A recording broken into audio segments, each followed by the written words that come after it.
Hello everyone and welcome to my most excited video I've been waiting to share with you. The new ultimate tips for all of you players, new and existing in Call of Dragons. There's going to be so many tips in here.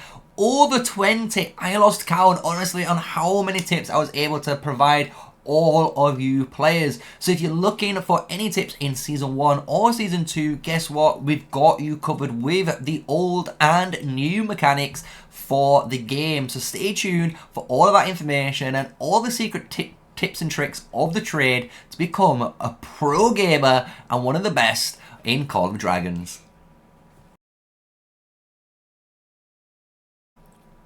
Hello, smash a like, comment and subscribe to the channel for more daily Call of Dragons videos. And yes, we're going over so many tips today for you guys, so stay tuned for something that you will not know, because there is always a new tip to be learned every single day. So this video is going to be jam-packed with so many tips. Like I said, they're going to be timestamped all the way through, so you can check out all the timestamps as well. So the first one we're going to go straight into, and we're going to try and keep it in almost a nice section by section, is going to be to do with heroes. So the first one is with your heroes in base. As you know, they do appear all around. You can get all of these heroes, but the first tip is to, in order for a hero to actually appear in your city, you need them to be able to be summoned. You have to own that hero. So at the moment, as you see, I don't have Theodore, so he doesn't have access to be roaming around my city, but someone like Forandel, a newer hero, does have the ability to do that. So I can speak to certain heroes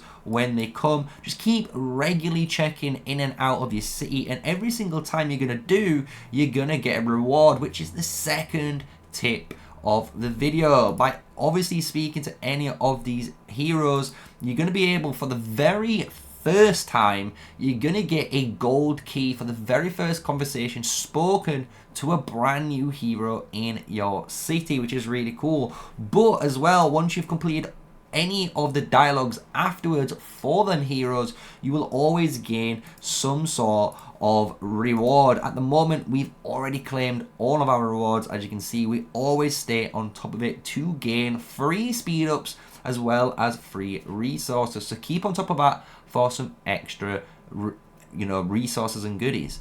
The third tip that goes hand in hand with all the trust that you've been earning is to do with the actual trust level. If you go to any of your heroes in here, you're going to be able to actually check the different trust, which is located at the top right corner of the screen. And at the moment, as you can see, this is represented by the number 7 for Waldir. But the key one that you need to know of is always the number 5. Number 5 is when you're going to gain the most amount of goodies for your account without having to pump any more of that sweet loot that you've been earning every single day.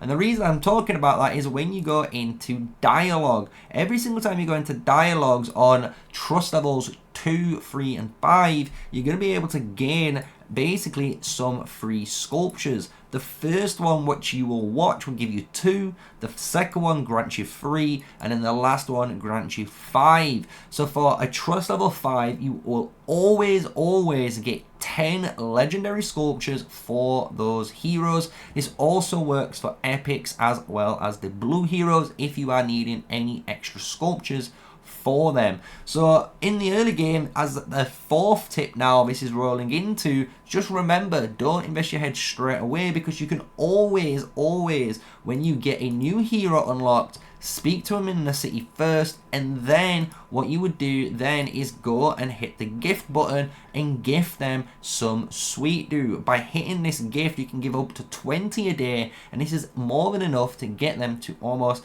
level 5, which will grant you all of those rewards that I just said. So tips 3 and 4 are all about the trust levels, and I'm using sweet do to unlock all of that rewards. And remember, it's a free 10 sculptures, so you don't need to use any legendary sculptures, which saves you a nice amount, and it's a free skill to unlock already on those heroes. The next tip is all about the WARPETS, since obviously everyone needs to know how to maximize these WARPETS. And what you can actually do in the game is when you capture a brand new WARPET and it's in this little category here, you can always press the tame button on the brand new one you've captured, and if you do, you're going to be able to collect that free affection which will go into your interaction currency, and by doing that you're going to gain some free currency to always get a claimed gift. So every single day, if you're capturing a new pet, before you release it, you should always put it in the sanctuary, get that free affection before you get rid of it. So that's a really nice tip. And to do with the cleanliness, I know a lot of people, I won't call this a tip, it's just a little bit of extra advice here. The current status of the game, this is just random. It will appear in your shop once every day. So once you've seen it all appear, like you can see here, and I've cleaned all 4, that is it. I don't get any more until maybe a future patch where they might add an additional amount of goodies. And when we're looking at pets, this is going to be 2 tips together. We're going to do 1 tip and then the next, and that'll be another 3 tips covered already for the WARPETS. I hope you guys are keeping up, and again, timestamps are all there for you to always go back. But this tip is to do with the skills, and don't settle for a common skill. So anytime you capture a WARPET, you do get the chance to get its actual racial special skill. This is a skill that only can be caught. You cannot buy this skill, and an example of it is the Sapphire Phaedrake. The Pain Bloom ability is its rage skill, and you can only get this by capturing it. But when you first do get it, it is obviously a really good ability, but don't just settle for a standard Pain Bloom. You can keep trying to capture more pets, and when you do, you'll eventually find one like mine here, which is a 1-star Pain Bloom, which is increasing the base damage that it works off. And then you can always use your other skills like Forceful Pain Bloom, which is always a skill enhancement for your pet. So just make sure that you don't just settle for a basic non-star skill. Yes, it is really good to go for, and you might use it for a little while, but don't just settle for it. I would always keep capturing pets until you get at least a 1 or 2-star, if you're lucky, talented skill for your pet. And now for the last little tip of advice here on the WARPET system is to do with the attributes. And I actually want to talk a little bit in depth about these attributes to give you a really good tip here to make your lives a little bit easier when it comes to what you want to do. Because when you look at a lot of pets here, you can see there's 6 different attributes for your pet. And a lot of you might get confused which attributes you need, but a big little telltale sign is a lot of pets only require 4 of the 6 skills. So what this means is actually when you do regenerate, what you can try and aim for, as you can see here, is a pet with 4 S ranks and 2 B ranks. By doing this, you're actually making the game put lower amount of allocation points in the 2 that you don't need. And as you can see, as a result, you get a super high double S tier ranks on 2 of your skills. And again, 2 really good started versions on the other, making it a beautiful pet. And as you can see already, 6 skills. So this is why I would always advise, depending on what pet you're looking for, try and always regenerate for 4 of the 6 ones. So if it's a physical based pet, these are the attributes you are wanting on screen most of the time. Unless you're a tank, then a tank might want to take spirit in some cases for some of the pets. But when you're looking at the Sapphire Phaedrake here, what you want, as you can see on most of mine, are always intelligence and luck. These are the 2 most important skills, and then later on you might go for something like endurance or spirit, potentially, depending on the build for your pet. So a nice little tip there, just remember when you're going to use the regenerate and you're trying to look for some really good skills here, always try and regenerate until you can find some sort of pet that is going to give you a bunch of either the stats of intelligence and luck for a magic based pet like this one here, or you want to go for something which is more of the strength and agility for a physical based pet. The next tip here is going to be a crucial for a lot of new players that might have made the mistake with skills. So remember, in this game, you can't try and skill lock your character. It doesn't exist. However, the way around this is the star system. Just remember, in the stars, every time you upgrade the level and then upgrade the stars from 1 to 2 or 2 to 3 and then eventually 3 to 4, you will unlock the new skill. And by unlocking that skill, when you go into upgrading, it will always randomly pick one of the 4 skills if you have all 4 unlocked, meaning you only have a 25% chance of landing on the skill you want. And I'm telling you this because the next tip following up on that little bit of advice there is to do with your skill 1. Make sure every hero in your arsenal, you always maximize that first skill first and then work on some of the other skills later. Some heroes can be done differently if you go like 5-5-1-1, or if you go something like 5-1-1-5 potentially, who knows. But you always need to maximize that first skill. So please always do it before you upgrade your star rating and ruin your potential hero. However, I have another tip to fix that. So if you are one of those players sat there in your chairs looking at maybe like a 2-4-1-2 hero and you're kind of going crazy, you can fix them. There is a way that we've been figuring out how to fix heroes, and it's a really cool one with this game. So if you have by accidentally upgraded your stars of your hero, but you haven't actually upgraded the skills, so for example, they're still all at level 1, like for example, this Theodore, if he was all level 1 but 4 stars in a new season because you made a mistake, you can still rectify this. And what it does and how it works is very clever. What you gotta do is obviously in your season, remember at the end of season, you will go through a season reset. And because of the season reset, it will reset your hero levels as well as obviously all of the items for your account in association on screen.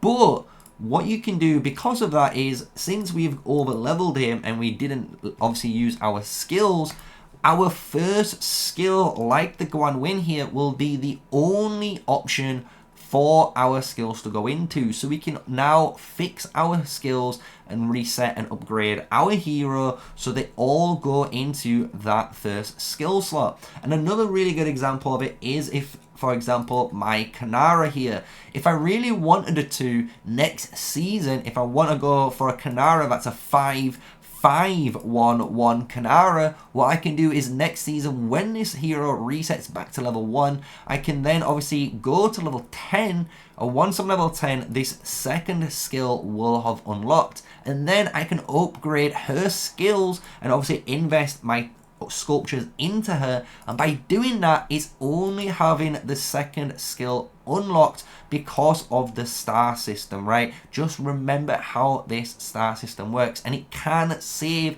a lot of your investments if you've made a mistake. So thank you for that. I know you guys have enjoyed that tip. It was a really good one for you guys looking for potentially, you know, a mistake you've made in the past and how to rectify it right now. The next tip is going to go in the form of scouting. You guys need to always do your scouting, especially if you're a free-to-play player. I know you guys dislike this, but in Season 1 and when you go into Season 2, yes, you're going to have to defog the map, but just a little heads up, in Season 2 it is smaller, so it's a lot quicker to actually start doing this. This is all I've done already in today from pushing just the amount of, you can see how big these areas are. You can really honestly get through it, so it's a really good tip there for you. But you need to clear all of your fog, and the reason is because of the tip. The tip is you need to always claim all of your unexplored fragments, all of the resources, all of the supplies. The reason why you need to do this is the amount of speed ups and resources that you generate for your account. And don't worry, you don't have to do this straight away. You can make this something you do maybe on a weekly basis. You just maybe dedicate some time for that and then you complete it. And you can always keep track of your progress on that other tab. And by doing this, and this is going on to the second tip now, on the scouting area, you will always gain some cool benefits. Like, remember, clicking on the village map. Clicking on the actual map of the whole season, as you can see, you can click on these different zones.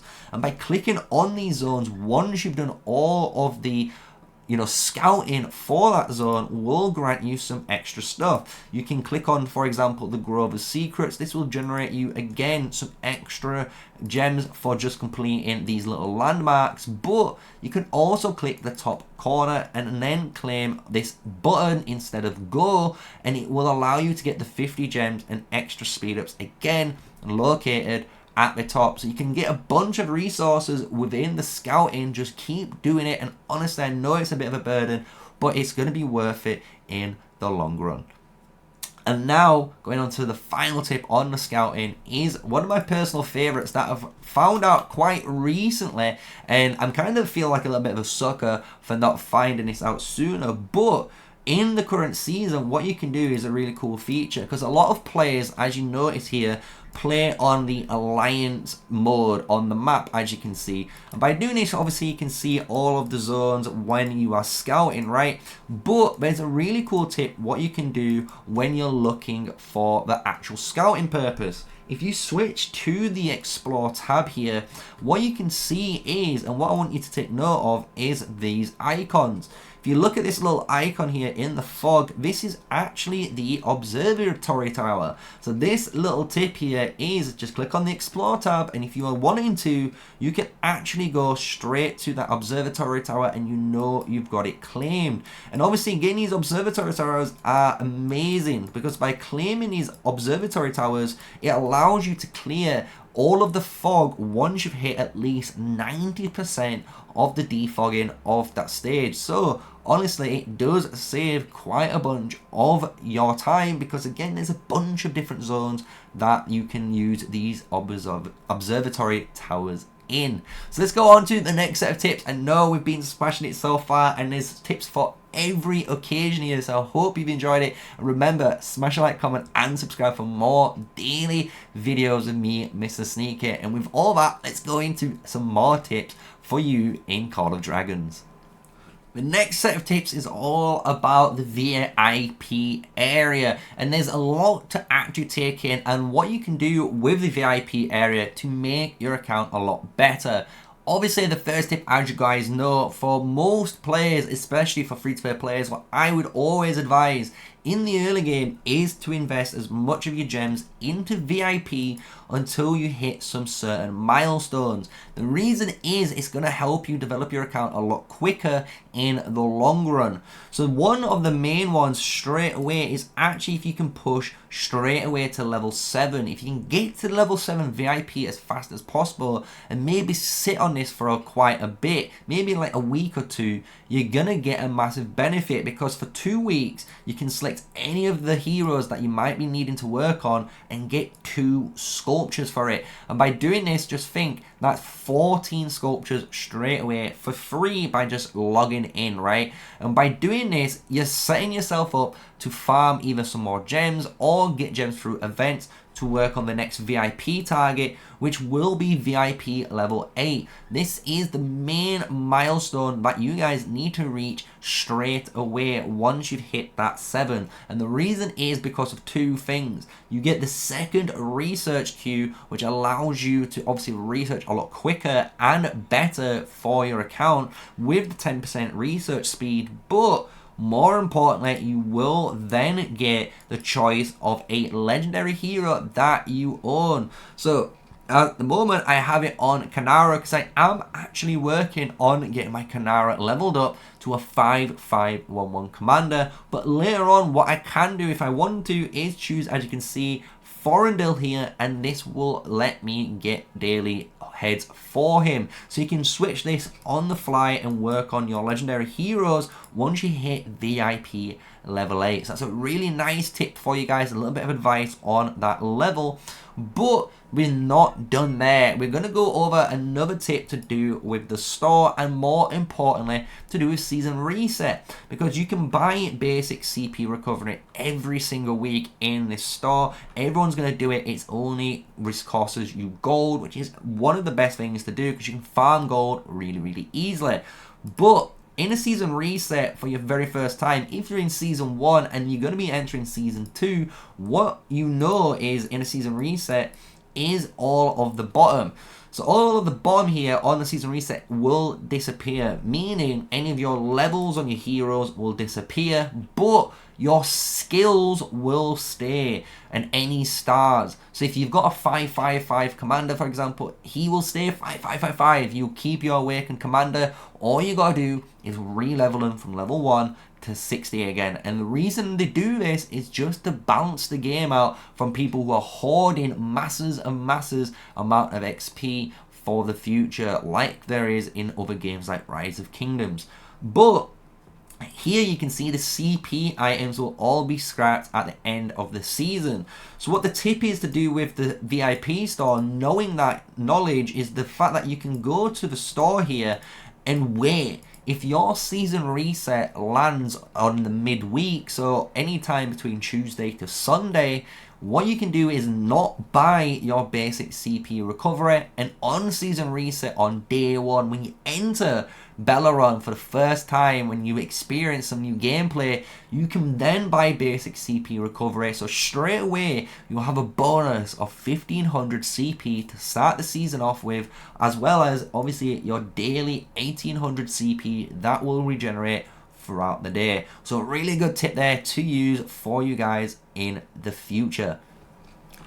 The next tip does follow on with actually command points and using them effectively. Since on day 1 you know you're going to be killing patrols, and the first time you ever kill a patrol anytime in your account, the very first time, if it's a level 1 going all the way up to the level 25s and up, you will get a free gold key. So just remember that you're going to get some free gold keys all the way up and some extra XP to your account, so you can save those straight away for you.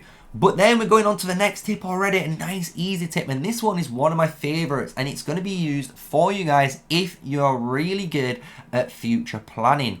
What you can do is, as you can see, I've got a level 18 selected here, and if you go to 17 you can always see the little plus icon, but if you actually press it when it's the lock icon, it will on screen tell you when the next level 19 mob will spawn. And the reason I'm telling you this is because if you check it for yourselves, the levels of your patrols per XP increases exponentially, meaning if you look at a level 10 you get 2000 XP, but if you look at level 15 you get over 4800. So that's already over double the amount of XP for just 5 extra levels on those dwarven patrols or patrols in Tamaris. So just make sure, if you're trying to maximize your CP usage, just press this little icon, and if it says it's going to be unlocked in the next, say, 6 to 12 hours, guess what? Save that command point for the next day, because you're going to get better value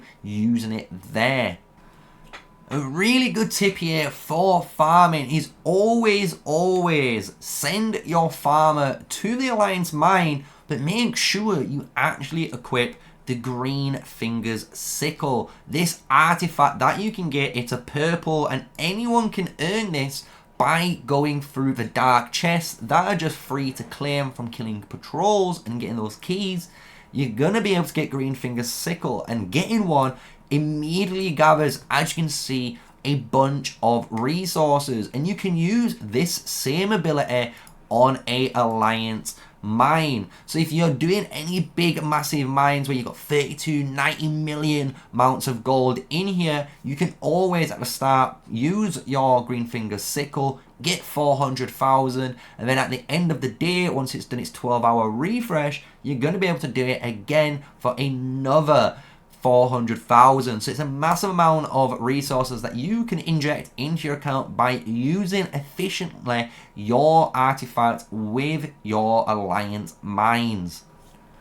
And talking about resource, we're going to do 2 tips into one since they both kind of work together here. What you want to do is always try to farm on your alliance territory. It might not save you from being attacked from any enemies, but it does still grant you a 25% gathering speed buff. That gathering speed is going to allow you to honestly get in and out faster, and you'll be surprised how much 25% speed gathering goes for you, right? It's such a crazy amount of extra speed that you just get for farming on your alliance territory. So always do that for your account, and you can always, again, from the dark chest, summon later on level 7 tiles, even in zone 1, by using the correct artifact. And the one we're talking about is Lucia's Horn. This is a really effective artifact that I got really quickly to level 7.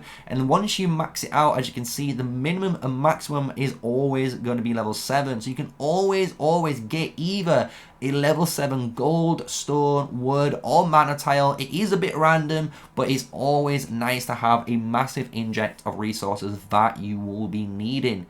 And then the final tip now on resource gathering for the free-to-play players mainly is to do with gems. Just remember, you can farm gems in this game, but you have a exhaust limit of, I believe, 1,000 gems, and that is either per day or per week. So I do apologize for not knowing that, since I've not actually ever hit the fatigue limit, but someone in the comments will know that. So just someone below, hit the comment below and tell us how long that fatigue lasts. But a really good little tip there with the gem fatigue though for free-to-play players is actually use it to your advantage. If you know there's a fatigue, you can spend maybe the first Monday and Tuesday farming only gems until you hit the fatigue limit. Once you've done that, it will allow you to actually break up the rest of the week easier, farming gold on one day, wood on another, and then stone on Friday, and then finishing out on the weekend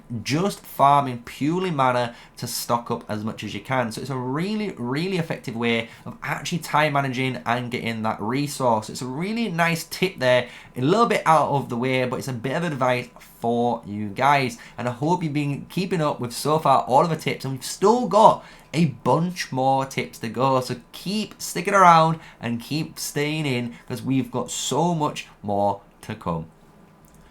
A great tip of advice from me to you when you are trying to figure out a talent build or maybe test one out, a good feature is actually within the Roots of War. By going to Roots of War and Battle Sync now, you can go to any of your heroes that you own, and as you can see, no matter where you are in the season, they are always level 60 maxed out. And by doing this, it allows this feature of the Battle Sync where you can actually click any of these heroes, like for example my Forendel, go into talents, and now I can select a empty talent tree and actually generate a full branch of trees. And by doing this, I can have a good idea of what I actually want to do before I invest those talent points, because as you guys know, right now it is very costly to do those talent point resets. It's 1,000 gems to do it without a skill reset book. So try and actually use this before going into a really hardcore build, because this is a really great feature for new players to actually experiment and test a few new builds instead of always trying to follow the meta build on YouTube. And in the final section, we're going to round up the video with the Dragontrials and policies and a little bit of a combat tip all in one. So remember, you're going to need, no matter what, in Call of Dragons to complete Dragontrials. The higher you can do this, the better. And the thing is, with Dragontrials, it's really good, as you can see, even for myself, to keep pushing until I get to 2 or 1 stars all the way to the point I just physically cannot push. Because by doing that, every single time you kill one of these, you always get the first clearance rewards of this massive amount of XP, and more importantly, the prestige that you're going to need to actually push your policies. Because without the policies, you're not going to be able to push into your Dragontrials. And the reason is because of the military expansions that you're going to need to basically make your legions bigger and bigger so you can deal way more damage and scale in the later stages of the Dragontrials. So just remember to keep pushing, and once you've pushed so far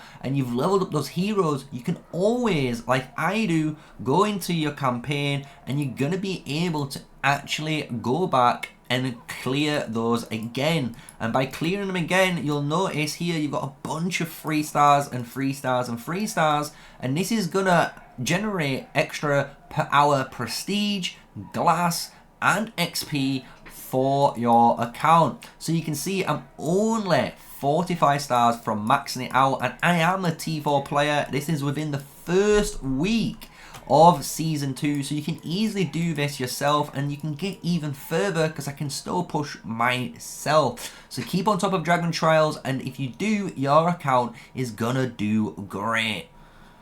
So the final 2 tips I'm going to give to you are to do with combat and to actually help you in Dragontrials 2. So since you can use one of these mechanics in PvP and in Dragontrials, while the other is specifically for Dragontrials. So the one only thing you need to remember when you're playing Dragontrials is if you position your team and you contain one march with an archer unit like my Freyga, the enemy legions, so these enemy legions will always try to prioritize attacking that archer march. So what you can always do is try and keep the archer march behind, and it allows you to use your frontline units like your infantry to actually go in front and intercept all of the units. Once they're intercepted, then you can implement all of your DPS, and that's what we're just going to showcase here for you guys, just to give you guys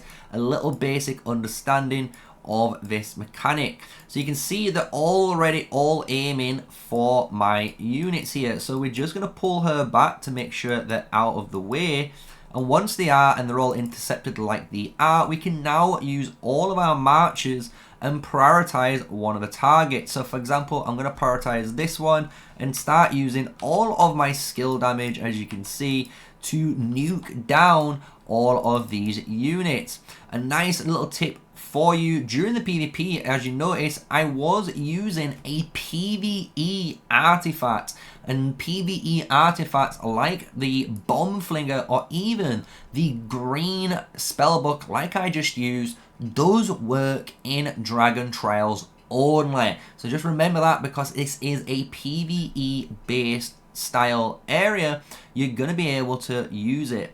One extra tip, and the final tip I'm going to give you guys, and it's one you need to pay attention to while we are fighting these units, is rage. So every time you're fighting in the combat, you can see all of our units here at the back generating rage. So what we can do is use a unit, for example like this red one, to start generating rage, and then once we've got a really high rage meter, switch it to the next target. And as you can see, the rage for the Lilia and everyone else did not reset. Since they're still in combat, it allows them to keep generating rage and dealing damage. It's a really good way to do a bunch of damage and basically increase your DPS on the field. And by doing that, you're going to help yourself again complete Dragontrials, and more importantly, go into PvP and destroy your opponent for some merits. We've gone through so many different tips to do with so many different mechanics already, and one really important one that we've not touched on so far is alliances. One big tip is always for a free-to-play player, if you are truly an active player and you are always grinding like you're supposed to be, and you keep saying you are in the comments, well, you should be able to join a big boy alliance. The big boy top 3 alliances always need free-to-play players as well as the spenders. Don't think if you're free-to-play you will not get access there. You just need to be active, and that is the biggest tip. Join the biggest alliance you can, because the bigger the alliance, generally the higher the activity, and because you've got high activity, you're going to be able to get more chests like this in your store, as well as even common chests to grow your account, and all of this adds up if you're in an active alliance. So you need to be in order of that. If you're not, I'm just saying, get yourself in gear. But we still got one more tip to share with alliances, and this is another reason why you should be getting someone to join, because when you go to an alliance and you press help, you're going to be able to get those helps for research, and you can see how much time stuff gets reduced by. This is a policy that's getting reduced here, and this is over 36 minutes because it was a smaller amount of tech. But for an argument's sake, we have been doing our final stages of our military tech, and these techs, as you can see, take over 111 days. But the way helps work, they increase on the amount of time the research is. So the more helps you get through your Alliance Help Center, the more time you're actually reducing on this. And for me, it reduced it almost by 25 days. That's insanity on how much it can reduce by. So honestly, you need to be in an alliance, and if you're not in an alliance, you are losing out. So please join a very active alliance, be part of their family, just play the game for fun and enjoy yourself. And the final ever tips before we finish the video off is to do with merits. Yes, remember guys, you need to be farming merits in Call of Dragons. You can do this with Eliana and Garwood, or people call it Eligar. I just don't like the name. But you can use Eliana, Garwood, or other marchers to obviously duel. And by dueling, you're going to be able to earn merits that in the Alliance store, you can then click the tab and spend those merits. And the reason you want to spend these merits is, again, if you're in war times, you're going to be able to get all of these extra healing elixirs to heal your troops, which is perfect to keep fighting. But if you're maybe in a nice peaceful zone, guess what? You can still get regeneration pots, you can get gold keys, you can get speed ups and resources, all different things for your account that you're going to need to keep powering up, especially if you're a free to play or low spender. So keep killing as many units as you can and dueling to get those merits and take advantage of it, because if you can and you can buy all of your store here, just remember it's only 100 gems, meaning send out 5 marchers to farm 5 level 2 gem tiles, and for that amount of time, which is about 30 minutes, is gonna allow you to refresh for free, and you can double up on all of your merits prizes. So just remember that you can keep going, and even on the daily one. The daily one allows you to reset once every single day, so this is a really good one. It does get pricey, obviously, because it's 100 gems per day, but the weekly one can only be reset once per week. So you can work towards this one, or you can complete the daily one first and then buy some bits here, and once you've done that, you could reset, you know, the daily, get the better bits again, and then work towards the weekly, right? So nice and simple system there, nice and simple tip to finish things off, and I hope you've enjoyed it. This is me, MrSneakyy, trying to give you a brand new ultimate guide, starter tips and tricks to the trade on Call of Dragons. A load of things have changed, and there's been a load of new updates, as you can imagine, so that's why we have to do a new up-to-date version of this guide. And if you notice, and I'm sad to say, there's no more, yes, that you cannot no more solo or fort. So if you're wondering why solo forts was not in the video, it's because you cannot do it anymore. It was patched out a while back, and every time you try to do it, it works exactly like Rise of Kingdoms, where it will disband / it will cause your rally to walk back to your city, cancelling it, so you don't get to solo rally anymore. And that's why it's not a tip anymore, but there's a little bit of word of advice for you at the end of the video. So thank you for watching, thank you for supporting the channel, and if you've learned something today and you thought this was an amazing video, send it to your friends, share it about, smash the like button, and subscribe for more daily Call of Dragons content with me, MrSneakyy, an official Call of Dragons content creator. And with all of those tips and all of that said, I hope to see you guys in Tamaris or Belleron, whichever season you are fighting in Call of Dragons.